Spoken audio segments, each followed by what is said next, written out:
Þungur hnífur. Þessi hnífur á að vera þungur.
Þungur hnífur. Þessi hnífur á að vera þungur.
Keli, já, það er ekki fyrir alla að vakna á mótnana. Ég er reynd að vakna á 6:20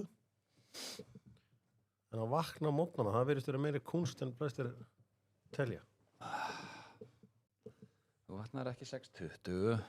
Ég vakna alltaf 6:20. Alltaf 6:20? Af hverju? Fyrir ég er rættina 7:30. Þú búið rættinni? Já. Þetta er góð æfing? Já. Frábært. Ég tengi það oft við, þú veist, góð æfing, góð þáttur. Já, þá er ég þá ertu í gírnum, sko.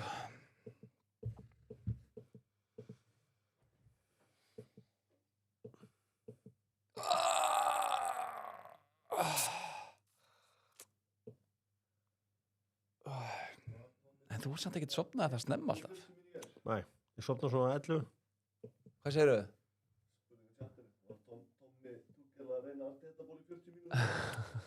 Það var algjör. Herri, ég ætla að spila hérna eitt úr símanum mínum.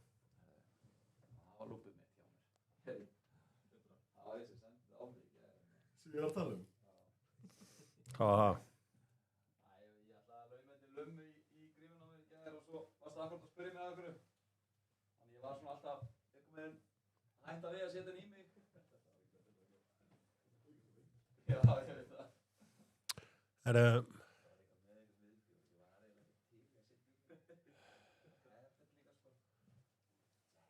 Vakna 6:20 og jafnvel eftir 6 Karlsberga, já, það bara minnstamál í heimi.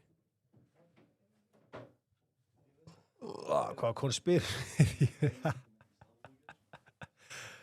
Ég á eftir að smíða conspiracy theory. Þetta vel ekki gummi, hvað, samstæðiskenningu, ætla ég að koma með, þetta gott. Við þurfum að hugsa hana.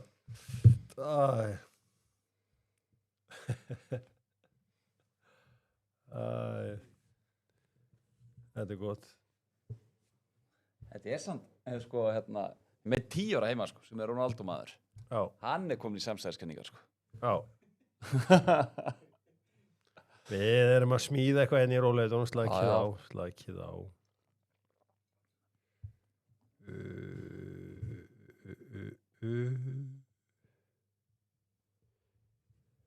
Má sjá.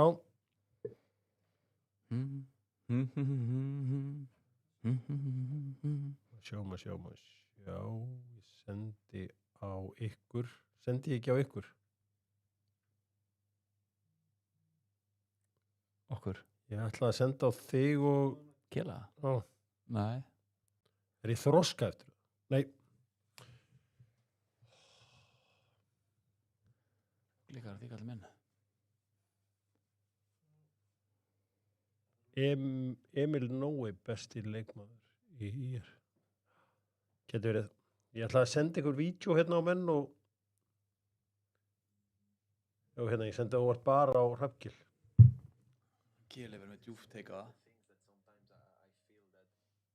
Sjá.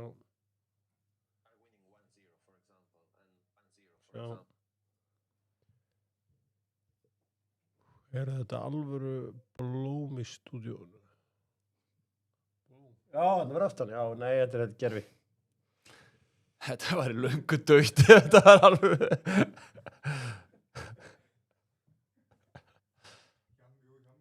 Já, mikið með reglulega. Passa að reypa blómið sitt. And you are playing a 4-4-2. Like, are winning one. Það sést alveg að ég vaknaði ekki 6:20. Nei.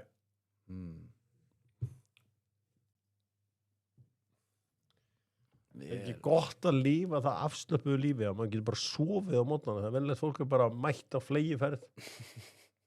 Bara... Ég reynda alveg með krakka, sko. Rebecca var farin í vinna klukkan 6:30. Dr. Old 40, það minn maður. Ég þarf að fara að taka þetta nafn upp Hjörvar Fagliða af því að maður alltaf faglegur í allri nálgun. Vera bara Hjörvar Fagliða. Hver þetta? Dr. Old 40, sem kóngurinn á chatinu. Já, hann verið að láta meira inn á milli. Sko, Pepsi Max, þetta besti drykkur í heimi, en það svona ógeðslega kalt. Já, ég seti alltaf í fristi hálftíma. Nei, ég vil ekki hafa það svona kalt. Ég vil hafa það svona. Ég vil hafa það nákvæmlega svona. Ég vil hafa það aðeins lýra. Ég þarf að setja þetta í glas. En þú ert alveg harðið, það bara fyrir háti, alveg bara 10 Pepsi, þar byrjar Pepsi-vaktin. Nú byrju hvað, þú veist, hjá mér klukkan núna, hjá þér, þú veist, 3. Já, þú veist. Það eru þessi tímabelti hjá okkur kannski. Já. Já, Kjell á leiðinni. Komið með smassiða passspurningar, þeir sem eru vakandi á chatinu. Ég kann alveg að meta það. Ef það er hægt að henda ykkur í þessa stráka hérna.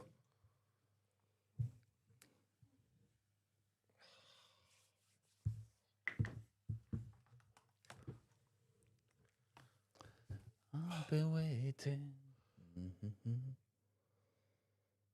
Fuck, liða. Djúveldi voru, geðveitt Keli að koma hann í emoji.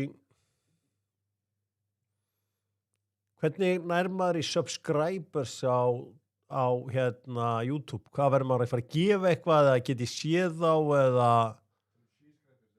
Já, eða bara alveg saman. Mér langar bara að koma þess að tölu eitthvað aðeins meira en þetta. Þú veist, ég sé ekki, það er ekki margir íslíkir með mikið meira en þetta.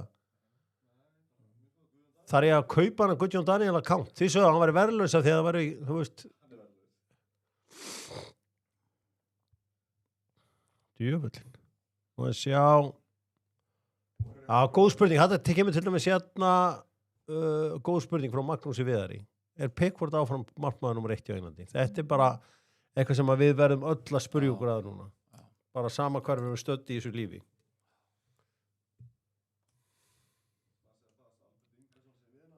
Albert Ingarsson sem viðnaðar. Ég væri búin að hugsa Mætir seint, hættir snemma. Þannig viðnaðar. Já. Ég væri góður í, mér langar að vera smiður.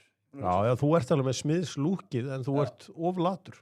Nei, ég er alveg þjarkur. Já, það er alveg þjarkur. En ég bara kann ekkert á þetta. Sjá. Ég Lionel Messi markakóngur HM. Það er eitthvað að tala um að Esi Konsa getur komið inn. Hva? Hérna, út af Saliba meðslum. Er þetta ekki brjóskloss? Er ekki að tala um það? Þetta sé ykkur 7-8 mánuður. Það var að tala um einhvern mánuð og... Ég veit ekkert um það. Esi Konsa kom inn í Arsenalið. Maður sjá, nú ætla ég að Simone tjekka á Junior. mínum mönnum í Arce-blogg. Sko, ég sé minna alltaf að subscribe á. Saliba backs gives up. Sko, minna og subscribe gjafaleikir. Ok. Gef ykkur AI heimsókn. Já. Og mætir heim til ykkar og fer yfir eitthvað. Með ísnál og kennir ykkur á þunnir og svona. Hvað finnst Albertu Mós og geðvikina sem er í gangi? Já, ég er svolítið með ykkur fyrir... Undir nóttum? Já, en sjá hvað það gerir í kvöld. Leikur í kvöld, já. Mósó. Brósum. En svona miðað við hvernig Breiðablik er að spila, þótt þessi maður að vinna leiki, Fylkir eða Afturhalding, þeir eru af séns í hérna bikarúrslitaleik, sko. Hérna pendulinn mun sveiflast. 5 bói. En ég minni leikmenn á að mæta í kvöld í Keilöllina og svo á sunnudaginn ætlum við að geðveikt partí, við ætlum að frítt inn á Bullseye. Við ætlum að stappfylla húsi. Ég ætla að vera DJ frá klukkan 4 og það verður geðveikt.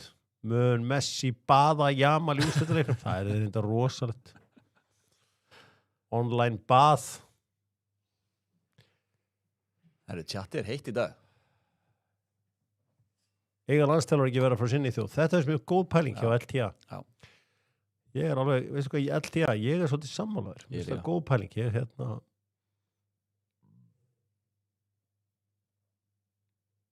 Maguire, Konsa, all day, every day. All day, day.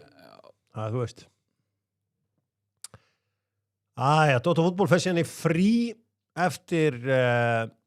Ég held eftir 50 næstu viku.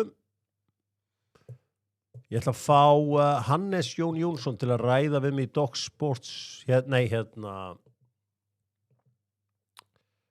að fá hann hann sló saman. Ég ætla að fá hann Hannes Jónsson til þess að ræða við mig um þessa nýju NBA-deild í Evrópu, NBA Europe. Hann er einn af aðalköllunum í því. Já. Og þeir eru að reyna að tengja þetta við fótboltan. Þeir eru sem sagt að NBA vill fá þetta fótbolta fanbase. Þannig að þeir eru svolítið að reyna að íta Manchester United og Manchester City á borðinu til þessi Manchester. Þeir eru að reyna að íta Real Madrid. Þú veist að Real Madrid er í Euroleague og eitthvað svona. Þú veist að þeir vilja að liðin koma inn og eru með fanbase. Já, menar. Þú veist, þú lætur ykkur liði heita bara eitthvað London Stallions eða eitthvað. Og færði enga átáðan. En ef liðið bara heitir frá fyrsta degi Chelsea, þá er bara komið fullt af stuðningsmönnum. Já. Já, þú veist. Já. Þannig að... Ég er ekki bjart sitt fyrir þeirra höndsamt en... Eina sem Albert kann að smíður og tapaði seðlar. Ég er ekki mikið að vera... Nei, Dr. Older byrjaður. Hann er líka til alltaf að vera á bakinu á mér. Kóngurinn og tjöttinu. Já, ég er ekkert mikið að vera. Hann er eitthvað að stinga upp og ég var í sundleik við mig eins og samlandi hans Hjálmur. Er það allir að tala um Hjálmar? Já. Það er sko Hjálmur er líka nafn sko, maður skiptir um í Skagan. Hjálmur? Já. Maður skiptir Hjálmi í Skagan, efnilegu bakur á sínum tíma. Og hvað kallar það á sínum tíma? Hvað með ár? 2000 ég held að sé 2001 var hann Íslandsmeistari. Já.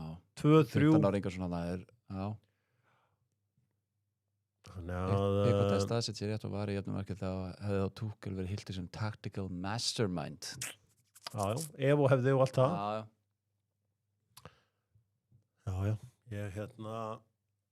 Ég tengi alveg þetta frústrasjón í garð Jordan Pickford. Ég á náttúrulega mjög skrítið sambandi Jordan Pickford. Ég ber alveg massíva verðingu fyrir honum. Já. Fyrir að vera lágvaxinn markmaður með allt þetta sjálfstraust og svona. En það margt sem að bara, fyrir gæja sem að vinna með markmannstjálfur á hverjum degi, lítið markmannstjálfur sem hann gerir sem bara skrítið. Ertu að tala bara svona grunn bara svona staðsetningar. Og bara svona, stundu gamlara líka eins og bara... Við vorum að tala um það, sko framan að í mótunum var hann komast upp með alveg ótrúleg dæmi, sko, með leiknum út af Króatíu. Þetta annað markið í þessu móti að sem maður sér bara hvað hann handastuttu kallinn maður. Hann var svo langt frá að verja þetta skot. Var það hreyfingin? Já, það var líka bara hann skuttla svo kirstu. Manst þetta svona tölvuleikin þegar við erum litlir. Markmenni skuttlu sér þetta svona, hvað við? Bara einhvern veginn var víting og svo bara einhvern veginn eitthvað jafnvættist, eitthvað sem ekki hægt að gera. En það var engin fótaðina. Það var ekki, þú þarft að vinna þessu löpunum og svo að reyna að ná. Svo manst þetta markvæslinni og Örjan Nýland á móti Fílabeinstöndinni. Þegar hann var frá Amad Diallo, þá var hann lappir, bam.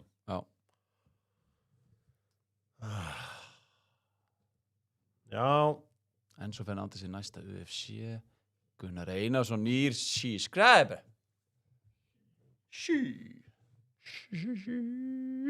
Nokkuð karnival. Já.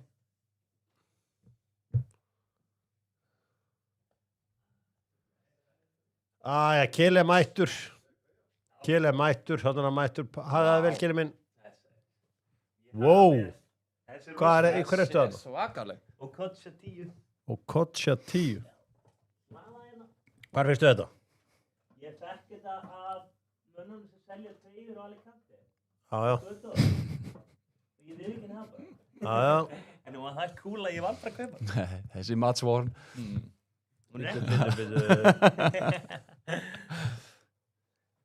Ná í kaffibóllum minn svo kemur. Kaffi. Gott kaffi hérna? Já, það fínast kaffi. Italian Rose.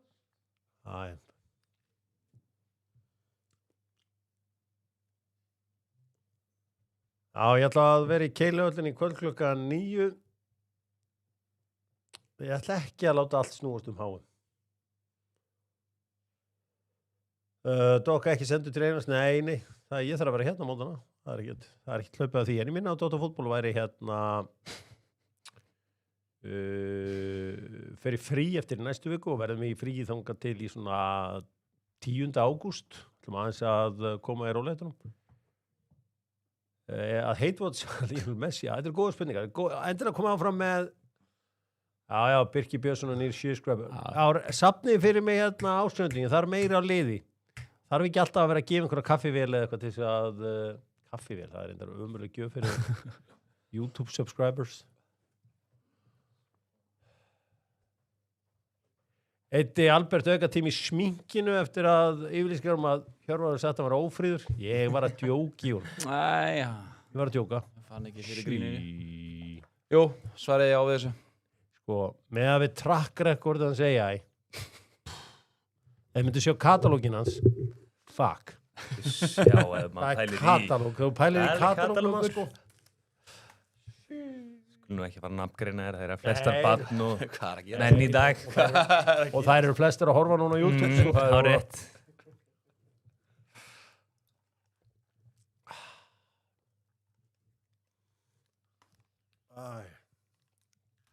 JJ Okocha reyndi einhvern tíðan sko ykkur 100 skot í Premier League og skoraði 1 mark. Hann á eitthvað versta shot ratio, eitthvað dæmi bara. En hann tók reglulega yfir menn út í hotni sem gladdi okkur svona yngri. Hann þurfti ekki meira. Ég er að segja, hann er cool leikmann. Já, mjög svo.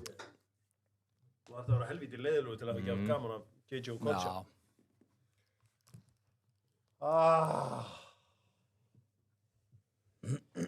Farum að setja þetta í gang. Og endilega rekið vín ykkar á chatti, hjálpið okkur og verið kurteisir. Erum við ekki líka á chatti á Twitter og alls það? Á Instagram? Já, geðugt.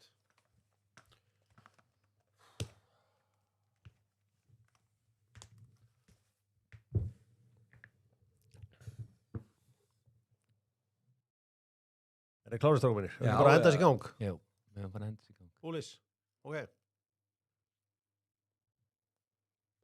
Hvað þarf ég að drepa til að fá sminku hérna? Aja.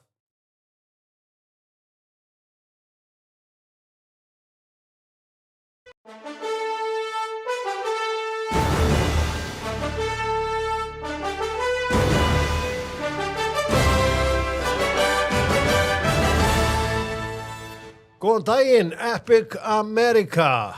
Já, HM í Ameríku, þvílík veisla sem þetta hefur verið. Ég held við þurfum að halda HM í Bandaríkjunum á 8 ára fresti. Ef við ætlum að fjölga í 64 lið, þá er Ameríka til einu sem geta haldið þetta kannski á samt Bretunum. Dr. Fútból minnir á vantarpípara.is eða vantarpípara. Hafðu það samband við vantarpípara.is, talandi um pípara. Sá pípara son í gimminu, bróðinn. Já, hann er öflugur. Svakalegu standi drengurinn. Dreila bara svo hitta nýjan mann. Já. Ángríns. Oh my god, standið á manninum. Þakka öllum fyrir sem mættu í Ormsson í gær, bræðurnir Ormsson. Já, freimtækin. Hún fílar það líka, kemur heim með nýtt sjónvarp. Og hvað vantar ekki sjónvarp? Já, þetta er freim, elskan. Að loksins búin að finna lausn á þessu vandamáli. Já, reyndir og vilt heilla konu alltaf að kalla hann vinan. Vinan? Já, þetta er freim vinan. Já, vinan. Jæja, vinan. Karlsberg og Dr. Fútból með 2 risa í venda á samt Epic. Núna í kvöld að sjálfsögðu í Keiluhöllinni, Hjöpquiz 9 og svo event sem kostar inn á út allan heim. En við ætlum að halda risa HM úrslitapartí á Bullseye með Karlsberg. Já, sá eldgamli verður á svæðinu. Ég læt það vera. Já, ég drekk Karlsberg. Þann eldgamla sem rótar, hvernig aftur lagið? Eldgamli Karlsberg, rótaðu nú dauða rekka, held ég að Hannes Hafstein hafi skrifað á sínum tíma. Fyrsti mánuður frýr hjá happatreyjum og allur sápakki. Er þið búin að vera duglegir á Dominos meðan að hámer í gangi? Nei, er þið búin að vera stoltir að ég ætla bara að vera viðkynna, ekki droslega. Ég var það nefnilega fyrir svona mánuði 2, þá tók ég rosalegt Dominos session. Æs að kvílaði nú. Hvað kallar það 5 skipti duglur? Já, 5 skipti. Við erum öll, við stöndum öll með Dominos og Dr. Fútból. Djöfull er þetta gott. Já. Amerika Style 2.5 hádegistilbúð, sokkarstæl. Nýtið ykkur þetta, þetta er búið eftir HM verið, nýtið ykkur þetta í guðana bænum. Í guðana bænum nýtið ykkur þetta. Taka mér 50 borgar og sundaginn og fristi á. Já. Farið í fjárþjálfun Gilsarans, fjárþjálfun.is. Fyrir hvern nýjan kúnna fæ ég 300.000 krónur og segja að Dr. Fútból hafi sendt ykkur, þá fara 300.000 krónur. Þetta er svona eins og tryggingasölu maður. Já, þeir eru búin að taka mig og jarða mig gegnum tíðina. Verður leys í brúðköpunni á AI, chati er komið á flegiferð, já, það verður leys í brúðköpunni á AI. Ég sagði það strax við AI, ég redda leysinu. Já, takk fyrir það. Bara besta fyrir mína gesti. Förum í spurninguna með 66. Þetta er búin að sjá nýju IBF-treyjuna frá 66 frá Norður. Þetta er tilbjúð til 83 liðsins. Nei, ég er svona. Gjössanlega trillt. Vá. Já. Þessi geðvig. Þarna sjáum við þennan Eyjamann í búningnum. Þetta er Eyjamenn, áfram Eyjamenn segir. Strákar, Alvaro Arbeloa. Hann er þekktastur fyrir að spila fyrir Liverpool í ensku úrvalsdeildinni. En hann spilaði líka fyrir annað lið. Hvaða? Vestam. Já, hárrétt. Vel gert. Hann spilaði hann ekki mjög marga leiki fyrir Vestam, þannig að þú ert algjörlega með þetta. Já. Það var chatti dataðins niður á skjánum hérna fyrir frá mig. Förum af stað í þetta. Það var vel gert. Ég þurfti að hugsa þetta svolítið. Já, þetta var bara mjög vel gert hjá honum. Já, förum í HM með Boost appið. Hjörvar minn. Já, Værirðu til að vera svo elskuleg, getur þú hækkað hans í eyranu mínu? Já, þykist þú vera hann einhver alvöru gæi að þurfa að vera með hljóð í eyrun? Já. Ok, love it. Takk vinur. Ég þarf ekki hljóð. Förum í leikin sem fór í gærkvöldi þar sem að Argentínumenn eru komnir í úrslitaleik HM. Fyrir einhvern sem fæddur kannski 1970, hann vann alltaf eftir HM á þess að Argentínumenn sé í úrslitum. Þetta er þriðji úrslitaleikurinn á síðustu 4 keppnum í gær. Börðu þeir englendingana sem létu bara berja sig í 99 mínútur. Já, voru buffaðir í Texas. Strákar, voru bara beint í þetta. Fyrir áleikum var bara eitthvað bull, þar sem að dómarinn ákvaða að geyma spjöldin í vasanum. Ég meina að það hefur verið að henda Paredes út af bara eftir 20 mínútur. Ekki út af það verið gefið guld, það var vantilega að róa sig. Já, en allavega þeir fengið að komast upp með alveg ótrúlega mikið. En það er ekki bara línan sem búin að vera á þessu móti. Þessi lína hendar þessu argentínska lið svakalega. Þetta er bara sama hvað við sáum með Paraguay. En það byrjaði bara á 30 sekundu. Það bara sáum við strax í hvað stemdi. Já. Bara Genso sem neldi hana, ég held ég Elliot Anderson fór í baki á honum. Jú. Þannig að fyrir hálfleikum voru bara slagsmál, ekkert annað. En nú veist, samt sem að fyriráleikur svolítið bara svipaður í England og seinnáleikum. Mér finnst England aldrei þora að spila boltanum og gera neitt með hann. Þeir voru miklu betri fyriráleik. Nei, ef þú pælir í þá áttu verið miklu betri spilkaflar Argentína. Já, þú veist, þeir náðu að koma sér upp völlin England allan tíman, hvort sem var í byrjunleiks eða lokleiks. Hversu oft sástu England halda boltanum á 3. helmingu vallarins og reyna að gera eitthvað. Það var mjög sjaldan. Þetta var aðalega skyndisónir og skyndisónir sem var mér frekar bitlausar sem var frekar auðvitað fyrir utan markið. Já, það var bara eiginlega ekkert að gerast í fyrirháleik þannig séð sko. Svo það er erfitt að segja En samt var hann ekki leiðilegur. Nei. Að það var svo mikil hiti. Það var skemmtilegt að horfa á þetta bara út af því að það var bara mikill læsingur. Já, þetta var ekki mikið fyrir augað allavega fyrirháleikur en það var svo mikið spenna að maður fílaði þetta bara. Strákar, förum bara í þessi skiptimáli. Ok, þeir komast hérna í 1-0 frábær sókn. Morgan Rodgers með fyrirgjöf á Anthony Gordon sem að kláraði þetta bara vel. Kom sér fram fyrir Molina, gerði þetta vel. 1-0. Já. Þeir leggjast aðeins á þá og strákar leyfið mér að sjá hérna bara yfirlitið. Þeir leggjast á þá Argentínumenn. Herðu, bara eins og ég skal viðurkenna, ef ég væri með Burton Albion á útivelli á Etihad-vellinum í Manchester, þá myndi ég fara hérna eitthvað 5-4. Já. Hérna í eitthvað svona. Þetta var non-league management hjá hérna Thomas Tuchel. Já, þetta var gjörsamlega hræðilegt og að bara maður sá frá 60 mínútur, hann byrjar á þessu, bara líkvöldun á að svefða þetta og halda út eru engar. Það sáðu allir smóður horrorleikin nema við þessara hann. Því að hann reyndi ekki úr þessu, þú hæðir sko frá 60 til 70 og gæti hann reynd að breyta. 70 til 80 og gæti hann reynd að breyta. Hann gæti ekki breytt þetta. Leikmenni voru það búnir á því að þeir urðu bara stikka við þetta. Já. Sem að enda náttúrulega bara með þessu. Stráka, ég ætla hérna lefa ykkur að heyra það sem að hérna Cesc Fabregas hefur að segja svona nálgun í fótbolta. Þetta er bara skemmtilegt að hlusta á þetta. 0, for example, and you are playing a 4-4-2, let's say, or 4-3-3, and you change a midfielder or a striker and you put a defender in the last 10-15 minutes, and you're playing with a back five all of a sudden, because you saw from outside that they are playing with really high fullbacks or whatever reason, you are doing it for a reason from the outside. But inside, the players, you see that he's taken a striker off, he's put a defensive player on. So automatically, your mindset is, oh, the coach wants us to defend. We have to sit back, and you attract pressure and you invite them to have the ball more and you invite them to attack you more and to be more dangerous. And the more they are on your pitch, one day it can happen that you can kill them on counter-attack and score the second goal, but 80-90% of the time it backfires because you invite pressure and there's a penalty, there's a little free kick or a cross, rebound, and this is the things that sometimes I feel that the coach have had this growth into the game that is making the players a little bit insecure on the pitch.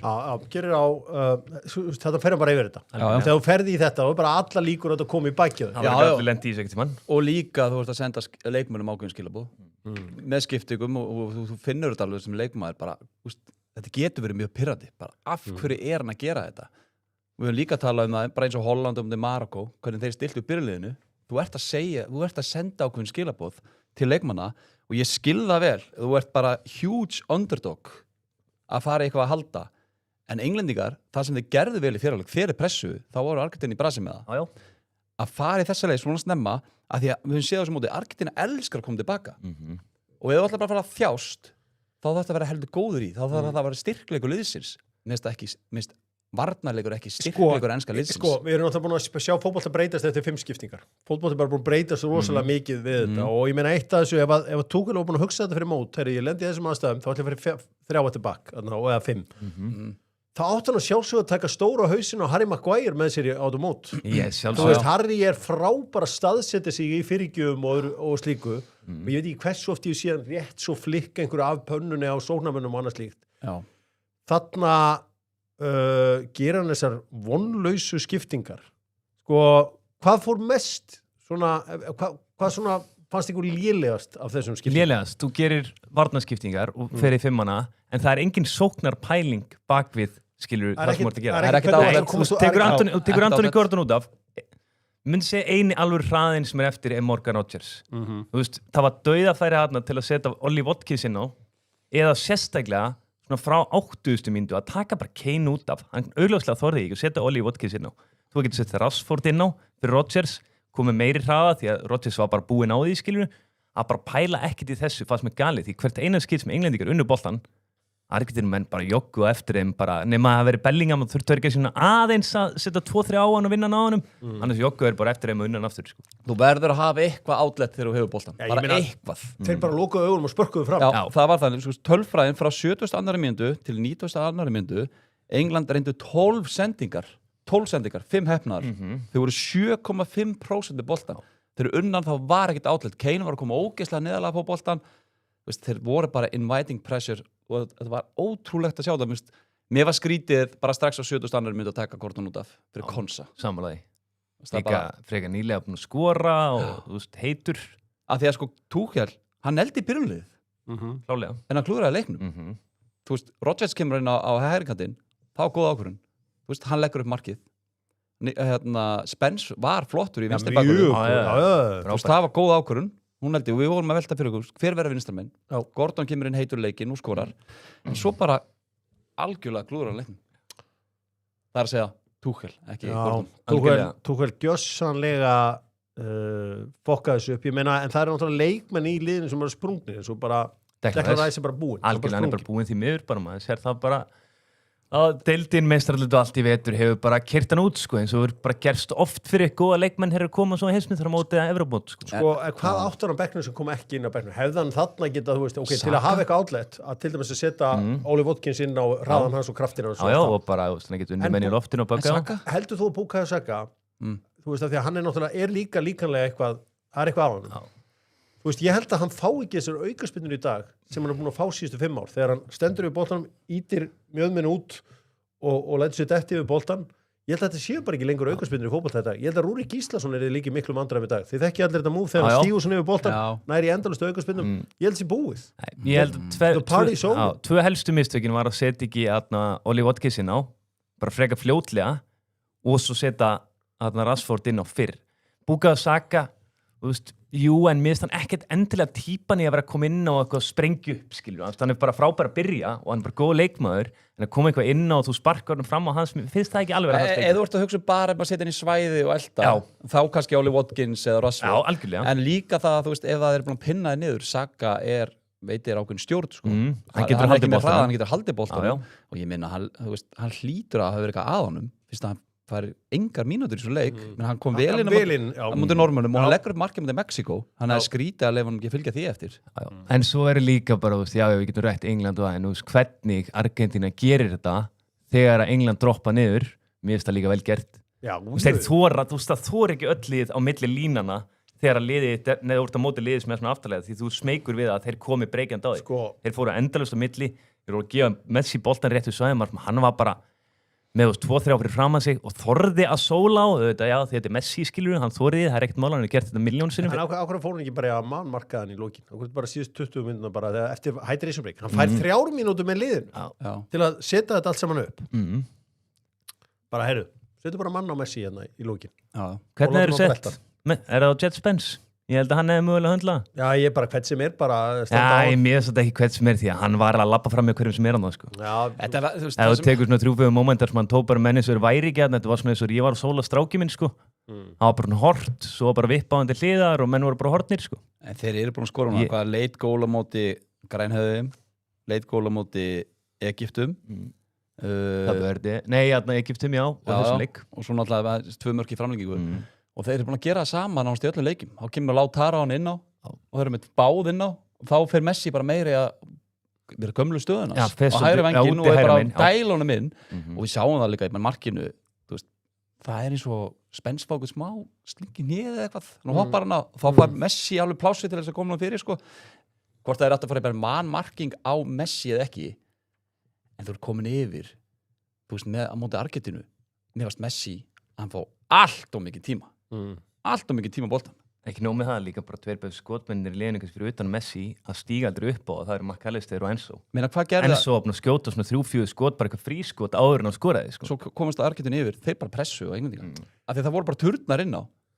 Þeir eru þetta bara vildi ekki leifa englendingum að dæla einhverjum boltum minni, þannig að þeir fóru bara beint í hápressu. En förum aðeins í jöfnunamarkið hjá Argentínu þar sem að Enzo skorar hana með hægri, úti hægra megin þarf að skjóta across markmann, eða svona þvert, þú veist, fyrir þú veist. Þetta er náttúrulega umulega staðsettur þarna, hann Pickford og hann er einhvern veginn á leiðinni sko í nærhotni sitt þegar hann skýtur síðan og ef þið sjáu hvar boltinn endar í markinu og ég veit ekki hvort það sé mynd sem að Bellingham er að segja, it's in the middle of the fucking goal. Þú veist, ég veit ég er búin að segja þetta núna í 10 ár en það er bara markmaður sem er 2 metra sem að ver svona skot frá Englandi sem heitir Nick Pope og hann einhvern veginn, ég skil ekki þú veist, Emi Martínez kann ekkit í löppun bara gleymi því, hann er ekkert undrabarn í, bara gleymi því það er ekkit af þessum markmönnum einhverju undrabarn í löppun þú veist, Hugo Lloris gaf mark í finals þegar hann var lélur í löppun gaf hann bara Mannsúki svo hann settur í marki sko Það var ekki bara eitt gæði sem varða í alvörinu, það var Edson. Já, ég meina, whatever. Verður bara með eitthvað sem getur varið eitthvað. Á móti Norðmönnum púlar hann hendurinn niður. Á móti Kongo, þá fattar hann ekki setja lappirnar í boltan. Á móti Króatíu, þá enda boltanir inn í miðjumarkinu. Hann er bara með of litlar hendur á þetta level. Svo þetta er svona game of inches í þessum fræðum. Og þetta er með... Svo ofan að það tekur hann steiktar ákvarðanir í leikinn sem bara býr til skjáltar sko. Hann veður út úr markinu og gerir eitthvað stórfurulegt sko. Og orkustíð er það fyrir að bögga eins og þegar hann var hann að tefja að maður hlaup út úr tegnum þarna Argentínu menn þeirra bara valdelsið þetta sko. Bara þetta fíblað í markinu, við erum að skora á hann að gæja sko. En þetta var svona, ég held að þetta var 4. hotspinna sem Argentínu tóku stutt sko. Alveg nákvæmlega eins. Það er alveg fárálegt að þeir fá á þessu marka sem ekki búin að fara yfir þetta. Strákar, ef við tala aðeins hvað Argentínumenn eru góðir, hvað þeir eru harðir. Við erum alltaf að tala bara hvað voru heppnir á móti Grænhöfðum, heppnir á móti Egyptum og whatever. Þeir bara tóku þá og snýttu þá. Þeir eru náttúrulega búin að berja þá í klukkutíma fyrir þetta allt saman. Voru náttúrulega líka, mér fannst mjög áhugavert, þeir voru með gæin og við ræddum að við skildum ekki að Rodrigo de Paul var inn á. Þeir voru eiginlega bara með míniútgáfan á honum sem er sonur Simone. Hann var bara mættur hann var svona eins og enforcer í NHL eða viti hvað það er bara gaur sem mætir inn á brjótamönnum hann bara brýtur og böggar bestumenn hann var bara þannig hann var bara að brjóta þetta voru samt svona, jújú, hann átti að vera löngu búin að fá guld en það voru samt allt svona brot svona, þetta er svona næstu í guld mögulega svo þú veist, að vera með svona vopp bara, þú veist, líka í honum finnst mér fárlega vel gert því að gæðalega sé ekkert góður sko. Sko, þeir vita síðan nákvæmlega hvað þröskuldurinn þeir taka alltaf Ívar Jóns á þetta þá komur alltaf einn olbói og þú veist hann hoppa alltaf upp í skalleginu við menn og lenda alltaf svona á mönnum og svo alltaf, hei, sorry hvað Svo er svo ótrúld að sjá þetta bara, veist, ef ykkur eins og sá Messi tókur að 4 og sóla á og tæklaði niður, þá mættu þeir bara næstu sók bara, bam þeir gerði þetta svo oft þegar hann var tæklaður bara við erum að verja okkar mannina sko. Þarna líka verðum að tala félagsvæða fótboltans Argentínumenn, þetta er bara svo mikið unit þú ert ekkit með einhverja samansafna allstaðar af úr heiminum bara með argentínska gaura, allir aldnir upp við sama hlusta sömu tónlistina, bara sama matinn elska allir að sama fara, þú veist þetta er bara Ísland 2016 bara 10 ára setna, þetta er ótrúleg samheldni í þessu liði og bara þegar þeir þurfa úslit, þegar bara eitthvað í vöðvaminn á þeim, þeir tap ekki, þeir eru ekkit mættir hann til að tapa. Nei. En ég held að vera erfitt að berja Spánverjana því að Spánverjana eru líka logo. Þeir eru logo og þeir eru líka bara það góður í fótbolta, það er erfitt að klukka á sko. Þeir eru aldrei að fara í þetta, bara líkurnar á Spánverjum myndu detti í þetta sem að Thomas Tuchel gerði í gær, bara enga líkur. Nei, þeir eru aldrei að fara að gera þetta. Og það verður, þú veist, Argentínumenn þurfa að vera liði í úrslitum sem er að fara að elta. Það er bara 100%. Já, ég man, þú veist, þeir sætta sig ekkit við að tapa þegar þeir töpuðu fyrir Þjóðurinn 2006 þá fóru allan að slóust við á í lokin. Þú veist, það að englendingarnir hafi ekki allan sveiflað einhverjum einum handleik eða eitthvað sko. Nei, það var bara að taka fyrir leikin og Guð bless ykkur. Og djútbælingar sló eitthvað aðeins í bækið á rauðharagörnum. Já, eftirleik. Eftirleik. Það vantar aðeins meira af þessu inn í leiknum sjálfum sko. Já. Ég veit ekki hvað sá gera það sér samt sko. Það er voða saklaus. Bara barkóinn. Já. Sko maður sem kallar sig stjórnsýsluna, hann segir á tjattinu, skiptingarnar hjá Scaloni voru jafn góðar og skiptingarnar hjá Englandi voru lélegar. Þetta var þetta sem að því ég var að tala með, ég hef svo gaman að þegar þjálfarar eru miklu klárari en maður sjálfur, eins og ég, ef ég hefði Petri, hann myndi spila hverja einustu sekúndu á mótinu ef ég væri að það, nei, Spánverjinn er bara með hann á bekknum. Þú veist, þessi skipting hjá Scaloni bara, þetta gekk fullkomlega upp. Já. Þegar hann tekur Paredes að velli fyrir González, þá svona meira, það kom miklu meira tempo þeirra leik. Meiri fótbolti. Og svo kemur hann, svo á hann alltaf Lautaro. Þá getur hann fara út í það, bara vera með báða framrenni teg og Messi er bara hann í kringa að búa eitthvað til. Svo líka bara klókt, þú veist, hann veit að báðir hafsendur sínir á gulu, að ekkert margir fatta þetta, að vera að sækja leikinn bara óta menti fyrir Lisandro. Er bara, ég ætla ekki að missa annan þeirra ef ég fer í framlíkingu, þá er þetta mögulega bara búið. Ég var að hugsa eitt, ef við myndum bara hætta að setja pening í NATO og bara geima peningana og setja á allt í Diego Simeone fyrir landslið. Er þetta ekki ultimate landsliðstjálfari? Ég myndi að hann myndi installa þessu argentínska mentality í okkur og við myndum bara berja alla þegar það kemur á Laugardalsvöllinn. Velkomin á Laugardalsvöllinn og voru lamin hérna í 90 mínútur. Við vorum að tala um þetta þegar Paraguay voru að spila mútið frökkunum og við myndum að elska þetta. Já. Við myndum að elska þetta því það voru allir að kvart yfir þessu. Bara hei, þetta er það sem við viljum gera. Og við værum með íslenskan aðstofar sem væri Davíð Smári. Þeir eru svolítið líkir. Þeir eru mjög líkir. Allir eru bara hrætt. Það var að læra á honum. Og við bara mætir á Laugardalsvöllinn og bara shit, nú að vera að fara að lemja okkur. En var Tuchel, við hefum alveg séð Southgate hafa alveg hreðjari að taka Kane af velli þannig að hann gat ekkert. Tuchel hélt hann bara alltaf, Kane er ekki búin að geta neitt núna í 2 leiki í röð. Gat ekkert á móti normunum. Nei. Kane með allt undir, það bara fara aðeins að ræða það. Því að mér veist hann alltaf tínast, bara sorry. Þeir eru eitthvað tóttunum menn sem elskir henni þá. Já, Kane reyndar átti alveg stóran hluti í þessu marki. Já, hann kom og sótt hann niður og allt það, var hellingur eftir hann, en hann gerði ekkert móti Noregi, hann gerði lítið sem ekkert fyrir utan þetta mark hann átti smá hluti því. En sko, greið Jet Spence, að þegar ef þeir hefði haldið þetta út, þá var þessi tækling hjá hann, var ekki Simeone. Já. Hún myndi mig svakalega á rækka sigtæklinguna af Vardy. Já, ég var fyrsta sem að hugsa það. En það var eitt hann í öðru markinu og það er verið að ræða þetta í chatinu, að Spence hikar, eins og hann hafa fengið eitthvað högg, en hversu illt er þér til þess að fara að stoppa hann og verður að vera mættur í andlita á honum. 100%. En sko, eins og ég segi, stóri hausinn á Harry Maguire hefði nikkað þessu yfir. Mér finnst líka Konsa að sofa þetta ferstingum. Mér finnst að hann eigi að fara þetta inn í þetta. En þetta eru bara svolítið töffar þessir Argentínum. Eru búin að sjá myndböndin af þeim hjá argentínska sambandi þegar þeir koma inn í klefa, að bera ofan og svona. Ekki búin að segja eftir leikinn. Já.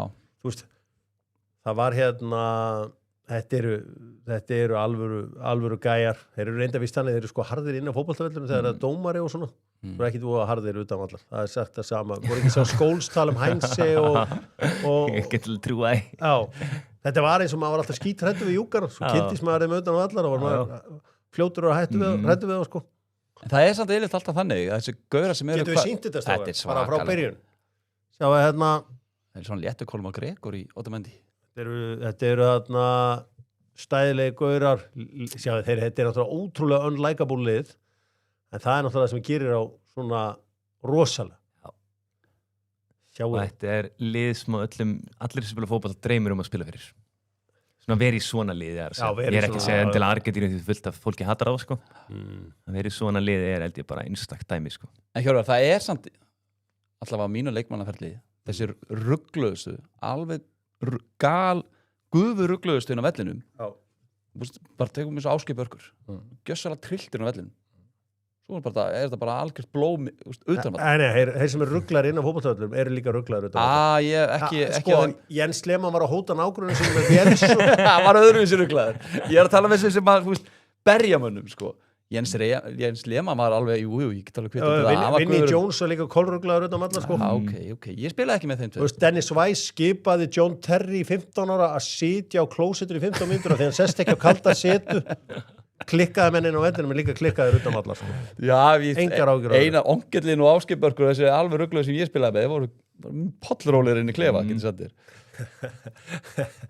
þetta eru svo miklu naglar þessi helvítis Argentínum en djöfull eru þeir harðir og ég held rosalega mikið með þeim að HM 2022 þegar ég fór hann út til Katar það var ekkert annað en að þetta smitast með stemningun í Argentínu því að frakkarnir voru ekki á svæðin og ástríðan í þessu argentínska liði þetta er besti úrslitaleikur sem við erum að fá alveg klálega þú ert með sko hvar þið sem Liverpool-menn hvernig líðu þau bara að sjá McAllister spila svona þegar maður svona andast í vetur ég er nú ekkert eitthvað brjálaður sko en þetta er mjög skrítið þetta er skrítið því að hann var bara þið ekki að leggja ná inn á hann? Nei, er þetta ekki satt með marga voru þeir ekki bara margar að hvíla sig Romero undir lokin ég held að hann að vera meiddur en hann var klárlega að hvíla sig sko. hann nefndi ekki á lokaleikin hvort hann hafi síðan að loka mætt á hann Enzo Fernandes var ekki góður síðustu mánuðina sko bara alls ekki margir að þessu gæm ég heldur að bara vera að horfa á HM og full mikið kannski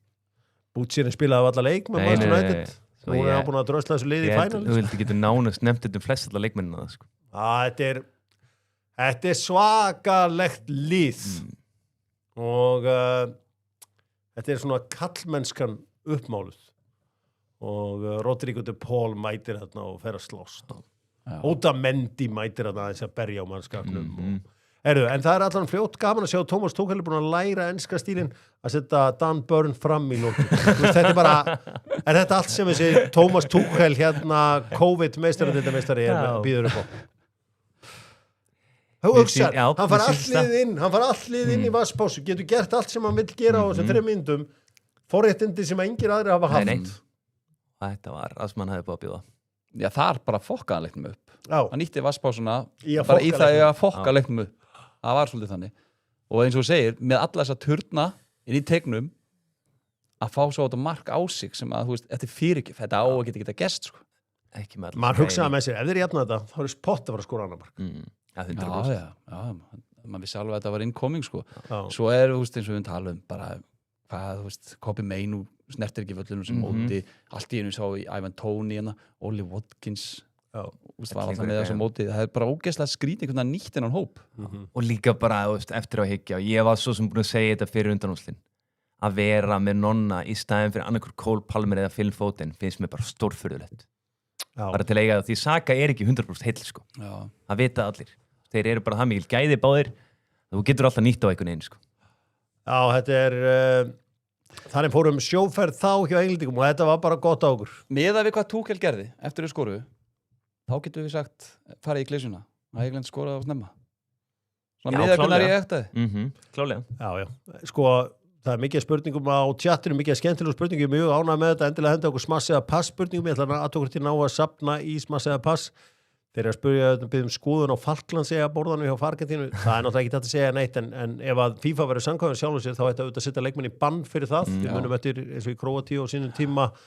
nú þegar að Romero mætir í andlitið á Pickford þegar þeir jafna leiki á gulu spjaldi það er bara, mér er svo dómarður hræddi við Argentínu ég var beðin að smíða samsælskenningu ég var eitthvað með Adidas, Argentína, Spát Jamal, Messi, jú auðvitað það er eina kenningin sem ég er svona búin að smíða í róleitunum núna en fyrst að þið langar að smíður Albert og hérna kannski fæði þið til að smíða þetta ég sá eitt atvik í gerð sem komur óvart svona með við þessa nýju reglu á þessu móti að það var klálega engin snerting ég held að það væri hérna Alvar sem átti skoti í hliðanetið þetta hefði hot það var sínt 2-3 það var engin snerting en þeir bara dómarna svo hættu við en skemmtilegt samt fyrir TikTokarna þeir geta hort á leikin eftir þetta og reynda að finna eitthvað og X-arna og svona reynum að finna eitthvað samsæriskenningar hver eru TikTokarnir? það er bara fólk út í heimi sem situr inn í einhverju kompu og er að hendi í TikTok okkar samsverðiskenningar. Já, svo lendur Vinnur ekki alveg vinnu og það bara allan daginn að klippa. Svo ég að zooma á þetta. Þetta er hans feed. Nei, ég er með 10 ára heima sem er með samsverðiskenningar í gangi. Þetta er út allt. Ég er ekki þar. En þetta var skrítið satt með hotnið. Ég skal viðurkenna það. Það var skrítið. Dómarinn búin að vera svolítið harðir á svo móti. Og færið ekki í hotn, sko, þegar ég snúi við, sko, en ekki gær. Nei, þetta er áhugavert. Þegar við tökum hérna létt smass eða pass, bara hérna hér með norska góða sælgeitinu í gulu pókarum. Nú, Jordan Pickford, aðalmarkmaður Englands á heimavalli 2028, er það smass eða pass? Pass. Ég held að Trafford verði næsti.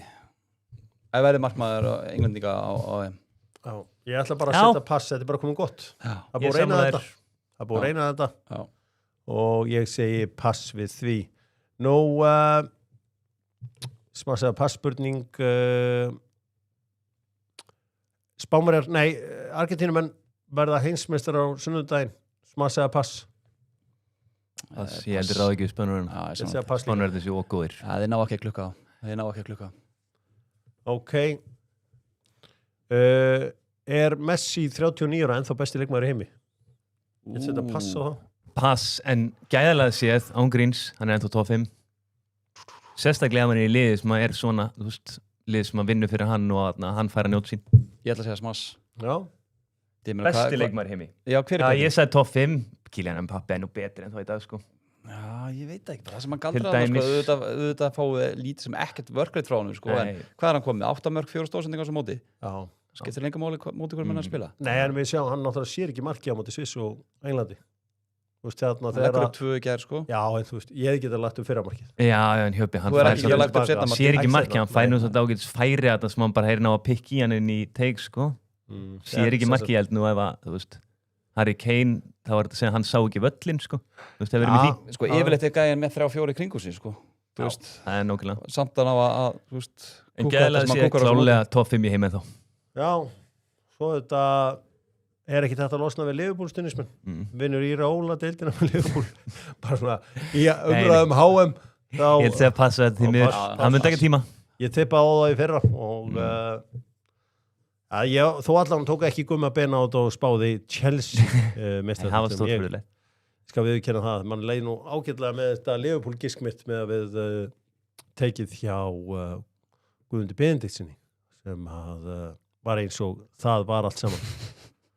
Já, þarna smassaða pass, Fylkir vinnur bikarinn en missir af playoffs. Þeir missir náttúrulega aldrei af playoffs. Nei. Sko, þeir vinna bikarinn, ég ætla bara að segja pass á það, sko. Þeir ekki bara að vinna Breiðablik, þeir líka eftir að vinna afturlíka, það ekki? Jú. Sko. Pass bara. Pass. Já, þeir geta alveg, ef þeir vinna afturlíku, þeir geta alveg unnið þetta blikalið eins og þeir eru að spila þessu dana. Þetta er mjög ósammáleikur því að munurinn á milli fyrstdeild og efstdeild er alveg stjarnfræðilegur, sko. Já. En sko, smass eða pass, er hann að spyrja mig hvort ég myndi vilja? Þetta bikarinn þá. Já. Ég stundu skil ég ekki þess að konga í chatinu en eitt mark er hættulegasta forskotið, segir Magnús Karl. Já, það er hættulegasta forskotið, það er óbúinlega rétt hjá þér. Það er svona, þannig að þetta er búið hjá Englendingunum. Þeir mæta Frökkum á laugardaginn í Miami og svo sunnudaginn í New York, New Jersey. Það er úrslitaleikurinn sjálfur Spánn á móti Argentínu og Mér finnst þetta ekki spurning sem að Viktor Unnarsson spurði því, ég var að pæla í þessu. Hvað? Er þetta ekki bara að vinna Messi, ekki bara Ballon d'Or ef að vinnur hann? Já. Getur það? Hvernig PSG átt að velja? Þarf hann þá ekki að koma með mark í eitthvað sem á móti góðu liðun? Hjöppi, núna ertu byrjað að snúa umræðan upp eitthvað kjafta. Nei, ég er að spyrja þig. Ertu í alvöru svona veislaus? Nei, ég er að spyrja þig. Ertu í alvöru svona veislaus? Já, ég veit það. En Hjöppi, horfður ekki á leikin í gæri? Hann er maður leiksins. Hann leggur upp 2 mörk. Hann þarf ekki mark. Nei, hann þarf bara að vera góður í leiknum. En þarf hann ekki að gera neitt í leiknum? Ekki mark? Jú, hann gerði hann ekki neitt í leiknum. Jú, hann átti 2 fyrirgjafir. Já, báðar frábærar. Hann þarf ekki að skora mark. Hann er búin að það góður í mótinu. Hann þarf bara að spila vel í úrslitaleiknum. Eða bara vinna með liðinu. Þeir eru bara búin að spila 2 góð lið. Og þar eru með Sviss og hvað? Sviss og England, já, þú veist, Er England samt gott lið, Hjöppi? Já, þeir eru Nei, Hjöppi, við erum alvarlegir. Eru England gott lið? Já. Mér finnst England ekki gott lið. England fór í úrslitaleikin Mér er alveg saman. Enska liðið sem ég sá í gær er ekki gott lið. Nei, Svo mér finnst jú, þetta þeir eru dæmi á gott. ykkur, eitthvað þeir sé ekki búin að spila gott lið. Mér finnst bara England alveg góður Sviss, sko. Mér finnst Sviss Já. gera meira En þú fótboltalega veist, sé heldur en England. England voru í undanúrslitum á HM 2018 þeir fóru í úrslitaleikin á EM 2020 Já. þeir fóru í áttalösti 2022 og töpuðu fyrir frábæri frönsku liði og fóru í úrslitaleikin á EM 2024 þannig að þetta er gott lið Já, mér finnst þetta bara fínir. Auðvitað er England gott Mér finnst virkilega gott lið að vera á Spán og Frakkland. Mér finnst England svona, já, fínt lið. Ég er svona eiginlega ósamlega báðum að auðvitað er enska liðið gott lið en hann gerði hellinga móti hann leikur á 2 mörk og ég veit hann skora ekki mútið Sviss heldur en hann lagði líka upp markað hann er búin að gera eitthvað og hann er bara í fyrsta seti í öllum dálkum þegar kemur að einhverju í arktíska liðinu sko. En gott lið sem mætir undanúrslit HM, þú er ekki á boltan er það virkilega gott lið? Nei, það er bad management það er bara bad management en mér fannst þeir var alltaf geta haldið boltanum sko. Bara allan leikinn Já, þeir voru líka bara þreyttir ég held að þessi Miami leikur hafi tekið heldur mikið úr þeim Já. Ég held að En þú veist, mér finnst England bara alltaf þeir eru að mæta alvöru liðum á EM, HM, þeir tapil alltaf sko. Þegar þú ert ofta að tala um auðvelda leið, þú veist, ég veit ekki hversu ofta England hefur farið auðvelda leið sko. Í úrslit Já. Það voru auðvelda leið manni 2018 Já, mjög auðvelda leið og svo töpuðu þeir bara þeir komið í alvöru leik sko. En við getum talað um það að Argentina, þessi Sviss og England og þetta er ekki alvöru lið, ekki mæta alvöru liði Ég meina taktu að Messi út úr þessu liði, hvað er þetta argentíska lið þá? Ja, bara ekki neitt. Þetta er ekkert sérstakt lið sko. Þetta er Fínt ekki sérstakur hópur sko, þetta er með- alveg ótrúlegur hóp, það er ótrúlega þessi konu úrslagleik með hann hóp sko. En þú skoðar samt leikmennina, þetta er náttúrulega allt leikmenn í toppliðum í európskum fótbolta. Molina er í hvað? Er í Molina ekki að spila Argentínu þínu eða? Jú, hann er náttúrulega Paredes er skoðið til Boca Juniors Tagliafico er í Lyon. Molina er Atletico Madrid. Já, en þetta er engar súpustjórn. Nei, ég meina Simone hann er rotation spilari í Atletico Madrid til dæmis. Já, pappa sínum. Já, pappa sínum. Þú veist, ég er ekkert vissum að hann væri Atletico Madrid eða pappas væri ekki þjálfað á, sko. Svo ég veit ekki, þú veist, fyrir utan hann, þá er þetta ekki geðið hlið, svo ég held að ef þeir vinni HM, þá er alveg þetta að færa rauk fyrir að hann getur unnið þetta. Já, þetta er svona fótbollin breyst, við erum fannst að ræða einstaklingsvelun. En hann sem er 3 assist í síðustu 2 leikjum en geti ekki unnið, það er náttúrulega mjög skrítin rauk, sko, hjá þér. Því að þú veist að ef sendingin kemur ekki markið, sko. Já, en sko, stóðsendingar voru ekki eins og taldar þegar ég var lítill. Nei, ég veit að þú veist líka lítill fyrir heldur löngu, sko. Já, ég veit það. Ég er að segja bara, hvað á hjá mig, sko. Gefa tilbaka og kemur skot. Já. Það pældi enginn í því. Nei, þú veist, ég myndi segja fyrri assistið, ég myndi svona semi-setta á assist, en setna, það er bara game-winning assist. Já, en það er bara, þú veist, varnamenn Englands þar eru náttúrulega vonlausir. Já. Með öllu, já, frábær sigur Argentínu og við erum að fara að fá hennan rosalega leik á sunnudaginn. Þannig að það er nægur tími til að velta sér upp á honum þegar að honum kemur. Ef við kíkja aðeins yfir í enska boltan, bara svona til að ná mönnum hérna niður. Já, volt með Dr. Fútból. Það er mikið í gangi í enska boltanum og nú verður að tala um að Manchester United vilji fá hann Summerville Hollendingin í West Ham. Við erum að heyra það að Gerard Bowen ætla bara að vera áfram. Já, það er erfitt að fara þú ert með Danny Dyer sem tengdapappa. Já. Hvernig líst þér á Summerville, Hjörvar?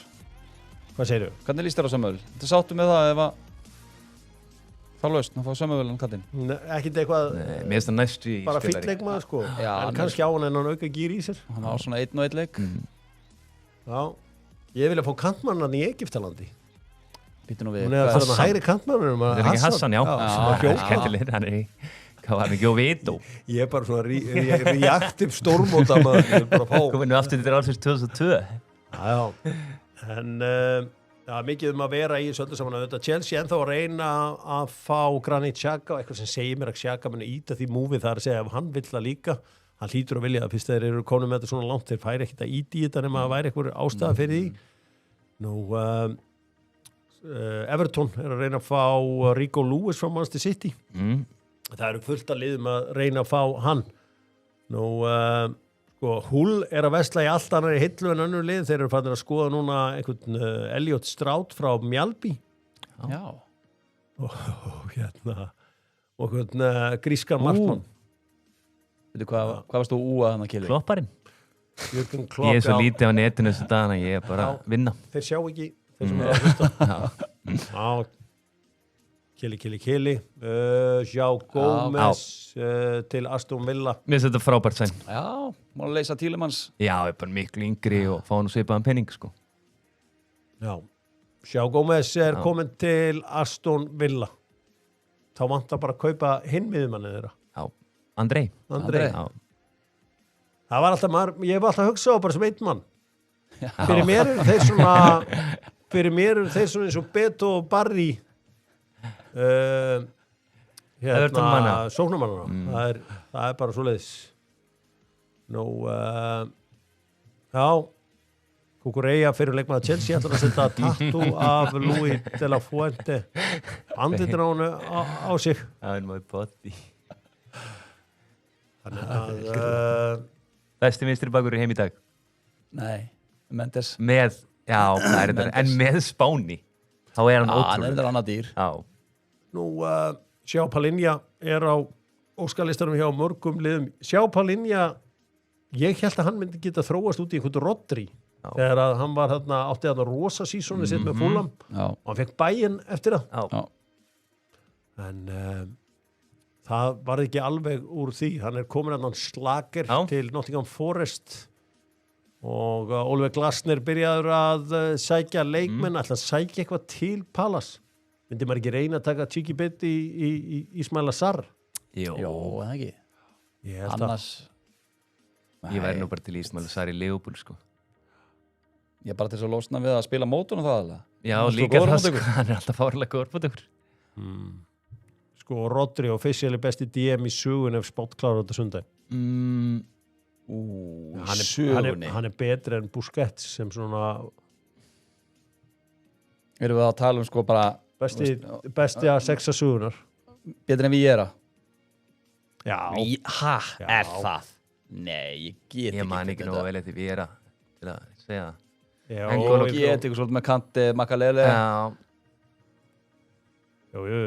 Ég held að það sé nú svona no-brainer þannig að Bara no-brainer að Rodri sé Kannski betri en Sergio við gera. Busquets. Sergio Busquets Hvar stillir Toni Kroos og Luka Modric upp? Er þeir meiri áttur að því að þeir voru á tímbili bara tveir saman á miðunni hjá Real Madrid, sko? Þeir eru unnið allt, sko. Var Roy Keane aðeins, var hann ómikill bara tæklari? Nei, þessu Roy Keane er náttúrulega ófinn með að gera að vera íri. Það er svolítið, þú ert átt með leikmenn, frábæra leikmenn. Svo þú veist, sjáðu til Dominic Szoboszlai. Hvað er gaman fyrir hann að vera í góðu landslið þetta?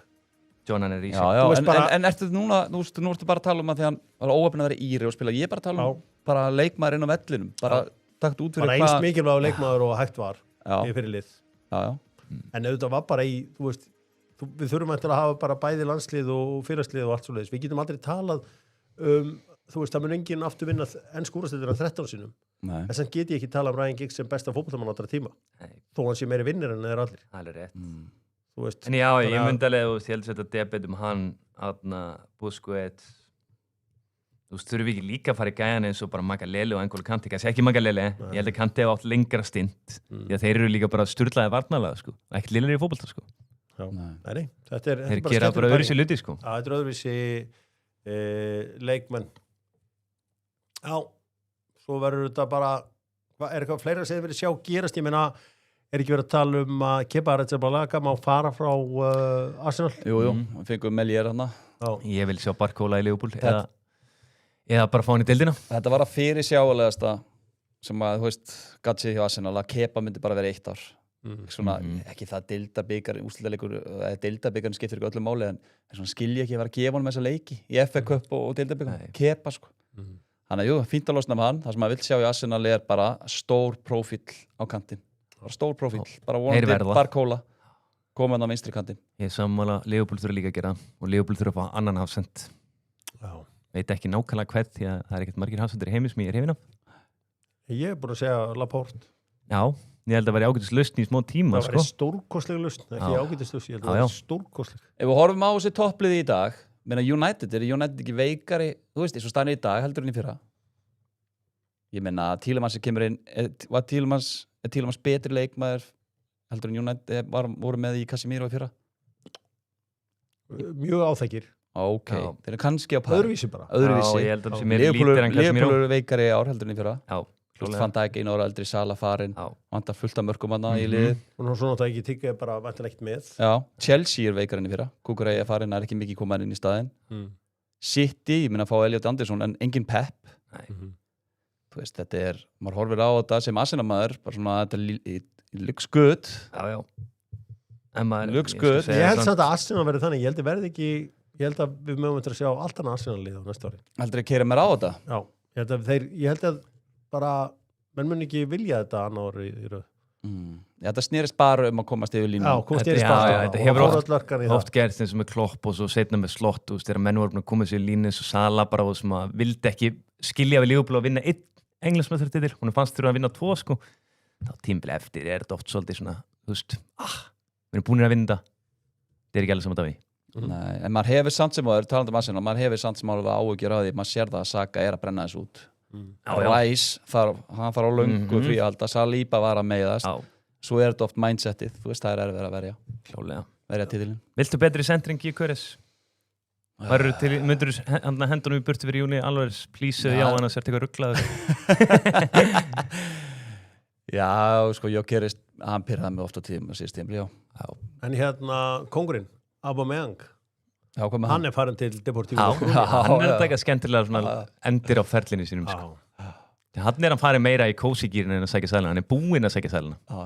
Ánar Deportivo La Coruña séu aftur komnir í La Og Liga. Racing Santander. Mér finnst það líka geggjað. Já. Þeir eru Gunnar Berki spyr United síðustranglegir í ári. Já, þeir áttu auðvitað að vinna deildinni í fyrra en það var þarna Portugali sem að skemmti það. En frá því að Carrick tók við þá vannliði deildina. Já, ég ætla að benda þér samt á það hjóra minn að Carrick þurftu 3 sinnum að standa í því að spila 2 sinnum í viku. Smá álag sem hann er að fara í núna þegar meistaldskemurinn og það var 1 stig í þeim Já, svo bara allt annað fyrir hann að byrja tímbil og þú þurfa að gera þetta með sittli heldur en að koma inn í einhverju sem allt er ruggli og þú var bara að peppa menn upp sko. Carrick verður farinn svona í síðasta leið desember og Hjörvar fær draumsinn rættan að fá Nagelsmann. Já, rosalega spennandi. Það verður Það var að bættur segja gamla góðu 200 kallin á það. Nei, ekki Nei, gamli. ok. Millistjættinn, já, svona gamli góði 50. Ok, 50 skall. 50 skall erum við að tala um 1. desember. Á Nei, fullveldisdaginn. geðu mér út desember. Bara, það verður farin fyrir áramót. Já. Ok. 50.000 krónur. Gamla góðu 200 skall. krónur. Gamla góðu 200 skall. Nei. Gamli góði 50k. Nei, það gerist ekki. Engar ágjörði. Það gerist. Hversu oft við séð þetta gerast? Bráðabærastjóri. Það klikkar alltaf. Já, nei, þetta Jú, er ekki jú. bara að gerast. Jú. Ég get alveg lofað þér því að sko AI minn, þetta er lélegasta gerfigreindin. Ég veit ekkert, Hver þú er- veist, jú, kannski ekkert endilega Nagelsmann takk yfir. Það er ekkert partur af veðmálunu. En Carrick verður farinn. Besta gerfigreindin, PowerRank, kannski, þú veist, ChatGPT, Gemini, nummer 1, Albert Ingarsson. Algjörlega ömuleg gerfigreind. Já, nú, frábær, já, PowerRanka bestu sexunar. Það er bara skemmtilegt. Já. Við gerum það einhvern tíðan Já. við tækifæri. Við erum að horfa á myndina, ég ætla að segja mér nú að erum við smá svona, er Hóllandsfílingur í Bjarka Gerðar sem ég þannig svo góður rammaðanum. Já. Já, hann er bara með skrokkinu frá pappa sína. Já. Þetta er líka, og mammans kemur náttúrulega líka úr mikið til íþróttætt. Þannig að þetta eru stæðilegir krakkar og hann er fættur 2010. Já, það var víst eitthvað, þetta Dortmundar dæmi var víst bara annar level Já, ég trúi því. og hann fór, held ég, víða, skoðaði margt í þessu og valdi Dortmund. Já, hann fór í flotta klúbba og hérna, en þarna er hann mættur.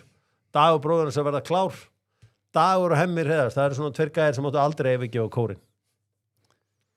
Dagur Orri og Hemmi. Nei, Hemmi átti aldrei að yfirgefa, bara Hemmi á bara þjálfa liðins og bara, þú veist, HK IBF, einhver svona minni lið þar sem hann keyrir upp orkuna.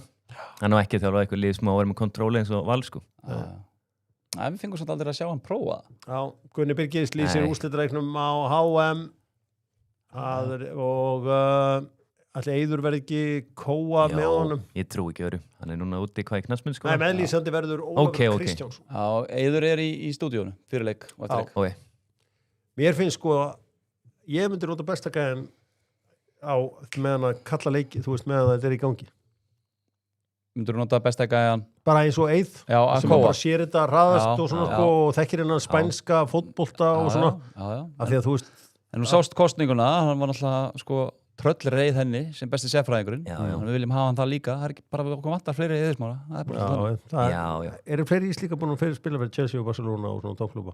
Nei, þú veist, ég held að kom ekkert óvart, þú veist, þótt að fólk hefði ekki séð að neitt leik, sko, það er örugglega smelt á hann, sko, því hann er smári, sko. Já. Þú veist, svo.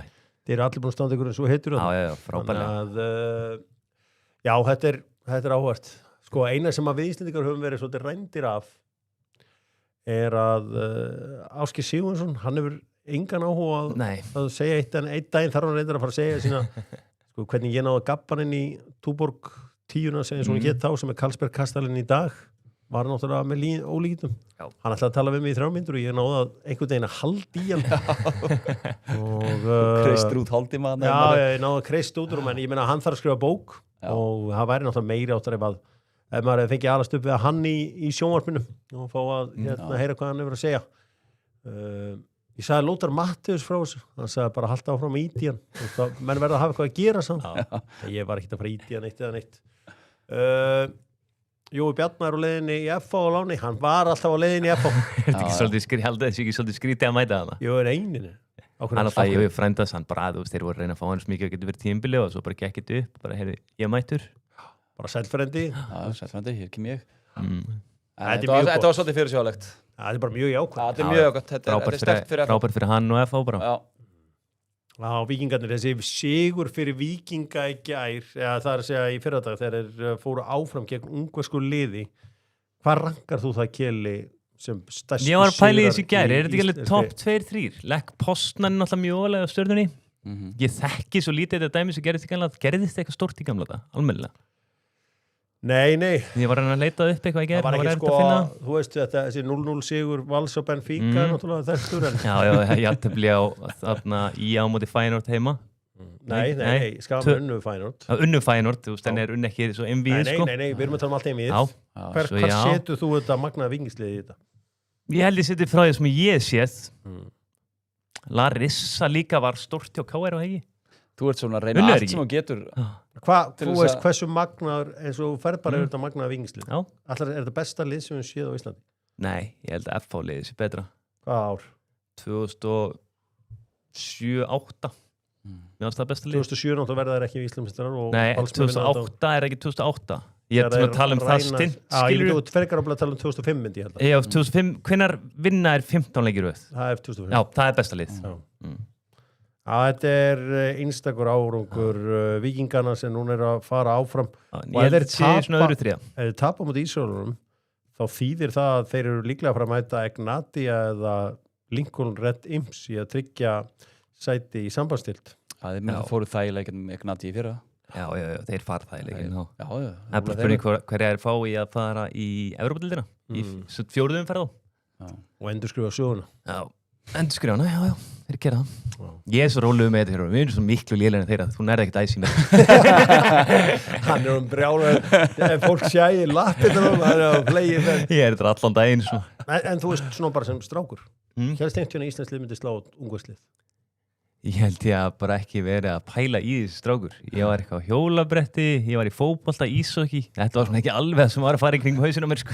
Ég var mikið að pæla í þessu sem barn og ég held að þetta aldrei gerast Algjörlega magnað. Já, Adam Ægir auðvitað komin í K.A. eins og sko Adam Ægir fær yfirleitt svona 30% af öllum tíma í doktorfútból verðskulda það tala um hann eins og þessi langbesti leikur það er Jón Daði voða jákvæður alltaf bara áfram í Selfoss hann var að tala við Cesarana Já, mér finnst þetta eitthvað skrítið að vera búin að koma eitt og sýti verkinu og fara svo mér finnst þetta bara geggjað hjá honum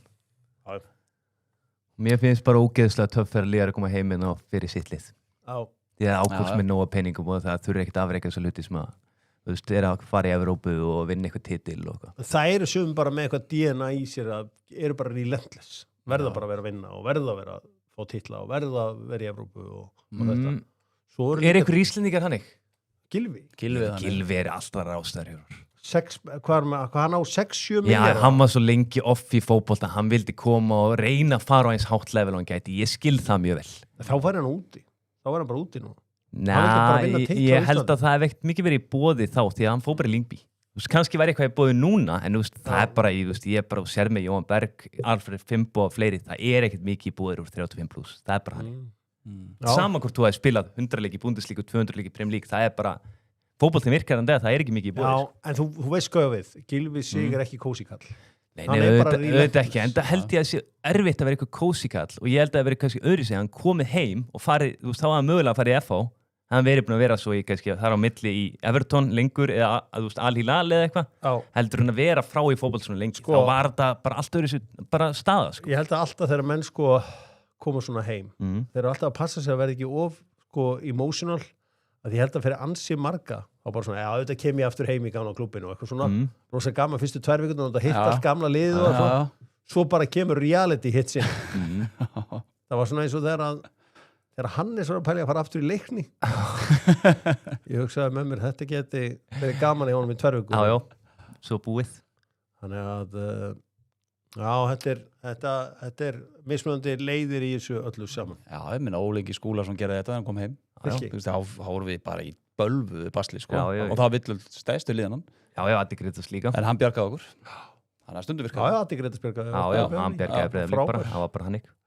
Nú, já, þannig að koma heim, segja þér, stór prófíll á leið í Káa. Já, mér líst vel á þetta, að fá okkur hann á miðsvæði á Káa. Það vantar algjörlega einhvern holding viðfylgdir hann.